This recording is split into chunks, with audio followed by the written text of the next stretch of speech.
कोमल एक गरीब लड़की थी। उसके पिता एक कपड़े की दुकान पर काम करते थे और माँ दूसरों के घरों में चौका बर्तन किया करती थी। कोमल अपने माँ बाप की इकलौती लड़की थी। उसके माँ बाप ने उसे बड़े लाड प्यार से पाला था। वे चाहते थे कि कोमल पढ़ लिख कर बड़ी अधिकारी बने, जिससे उसके सिर से गरीबी का कलंक मिट जाए।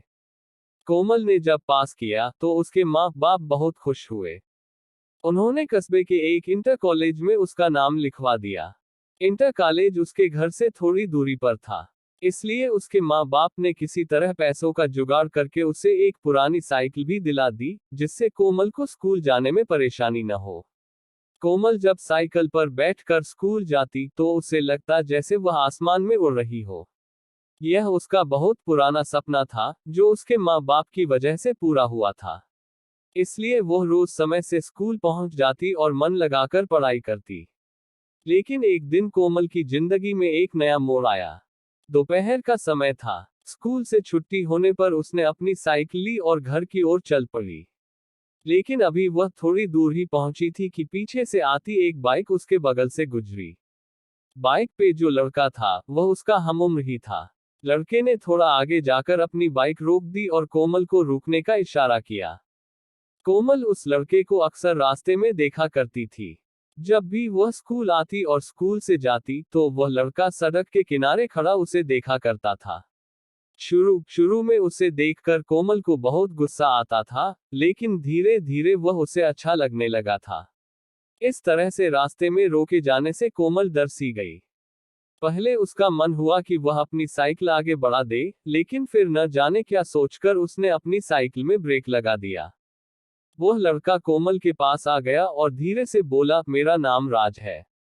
मैं रोज आपको स्कूल जाते हुए देखता हूँ। अगर आप बुरा न माने तो मैं आपसे कुछ कहना चाहता हूँ। क्या? कोमल के मुंह से सिर्फ इतना ही निकला। राज ने अपनी शर्ट की जेब से एक गुलाब की कली निकालकर उसके हाथ में रख दी और उसकी मुट्ठी बंद करते हुए बोला, मैं तुमसे बहुत प्यार करता हूँ। उठते बैठते, सोते जगते हर समय बस तुम्हारे बारे में सोचा करता हूँ। मुझे कुछ भी अच्छा नहीं लगता है। राज और भी बहुत कुछ कहना चाहता था, पर कोमल ने उसके होठों पर हाथ रखकर उसे चुप करा दिया। तो आपको मेरा प्यार कबूल है? उस लड़के ने कोमल की आंखों में आंखें डालकर पूछा। कोमल शर्मा गई। उसने चुपचाप हाँ में अपनी गर्दन हिलाई और साइकिल पर बैठकर तेज तेज पैडल चलाती हुई अपने घर को चली गई।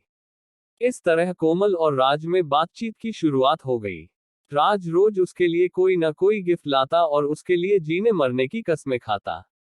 उसकी बातें सुनकर कोमल दीवानी हो जाती और सपनों की दुनिया में खो जाती। एक दिन राज ने कोमल से कहीं घूमने चलने का आग्रह किया। पहले तो कोमल ने हल्का सा नानुकुर किया, लेकिन फिर वह तैयार हो गई। उस दिन कोमल बहुत खुश थी। वो तय समय पर उस जगह पहुंच गई जहां पर राज ने उससे मिलने के लिए कहा था।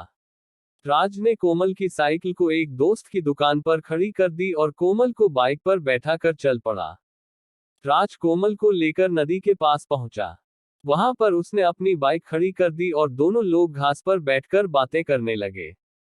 राज ने कोमल से एक दो बातें की, फिर वह उसके करीब आ गया और उसके चेहरे से खेलने लगा। धीरे धीरे कोमल पर एक नशा सा छाता चला गया। शायद वह राज के मन की बात समझ नहीं पाई, इसलिए उसने अपने आप को राज के हवाले कर दिया। दोनों लोग एक दूसरे के प्यार में खो गए और दो जिस्म एक जान हो गए। अभी वे दोनों लोग ठीक से नॉर्मल भी न हो पाए थे कि तभी न जाने कहां से वहां पर तीन लड़के आ गए। उन्हें देखकर कोमल हक्का बक्का रह गई और जल्दी जल्दी अपने कपड़े सही करने लगी। यह देखकर एक लड़के ने उसका हाथ पकड़ लिया और अपने पास घसीटता हुआ बोला, इतनी भी क्या जल्दी है जान, हम भी तो तुम्हारे दीवाने हैं। थोड़ा हमारा भी तो मनोरंजन कर दो। कोमल ने कातर दृष्टि से राज की ओर देखा, पर वह कोमल की मदद करने के बजाय हंस रहा था। यह देखकर कोमल का हृदय चीत्कार कर उठा।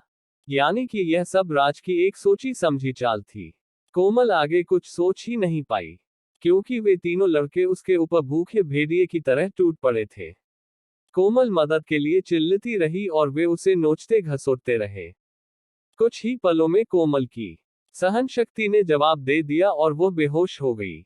लगभग 1 घंटे के बाद कोमल को होश आया। वे तीनों लड़के और राज वहां से जा चुके थे। दर्द की वजह से उसके शरीर की प्रत्येक नस फट रही थी। उसकी आंखों के आगे अंधेरा छाया हुआ था। उसके सारे सपने ध्वस्त हो चुके थे, उसे अपना जीवन समाप्त होता हुआ नजर आ रहा था। कोमल सोचती रही कि क्यों मैंने राज की बातों पर विश्वास किया। क्यों मैं उसके साथ बस्ती से इतनी दूर यहाँ पर आई। अब मैं क्या मुंह लेकर अपने घर जाऊंगी। अपने माँ बाप को क्या बताऊंगी। मेरा ये हाल देखकर वे तो जीते जी मर जाएंगे। कोमल के शरीर में बिल्कुल भी शक्ति नहीं बची थी। वह किसी तरह घिसटती हुई नदी के किनारे पहुंची। नदी का पानी कल कल करता हुआ तेजी से बह रहा था। कोमल ने एक बार फिर अपने गरीब माँ बाप के बारे में सोचा, लेकिन साथ ही राज का चेहरा भी उसकी आंखों के आगे तैर गया। और इसके साथ ही क्रोध, खींच और घिन के मिले जुले भाव से उसका शरीर कांपने लगा। कोमल ने अपने दांतों को किटकिटाया, अपने शरीर की बची खुशी ताकत इकट्ठा किया और धीरे से खड़ी हो गई।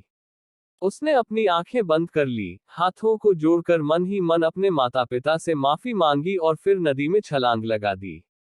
अगले ही पल कोमल नदी में डूबने उतराने लगी। लेकिन अब न तो वह किसी को अपनी जान बचाने के लिए पुकार रही थी और न ही बचने के लिए संघर्ष कर रही थी। उसका मन अब भी अपने बेवफा प्रेमी के बारे में सोच रहा था। वह सोच रही थी कि क्यों मैंने उसकी बातों पर इतना एतबार कर लिया, क्यों मैंने उससे अंधा प्यार किया, क्यों मैं उसकी नीयत को समझ नहीं पाई। अगर मैं ऐसा कर पाती तो शायद। और फिर वह नदी की गहराई में डूबती चली गई। दोस्तों, किसी से प्यार करना, किसी पर एतबार करना बुरा नहीं है, लेकिन अपने अंदर के जज्बातों को पहचानने की क्षमता भी रखिए। किसी की बातों पर एतबार करने से पहले उसे एक बार जरूर परखिए। किसी को अपना तन मन सौंपने से पहले उसके परिणामों के बारे में भी जरूर सोचिए। नहीं तो आप भी कोमल की तरह धोखा खा सकते हैं, आप भी उसकी तरह ठगे जा सकते हैं। ये कहानी सिर्फ मनोरंजन के लिए है। कहानी कैसी लगी कमेंट करें, मुझे बताएं। अच्छी लगे तो लाइक करें, चैनल को सब्सक्राइब करें। जय हिंद, जय भारत।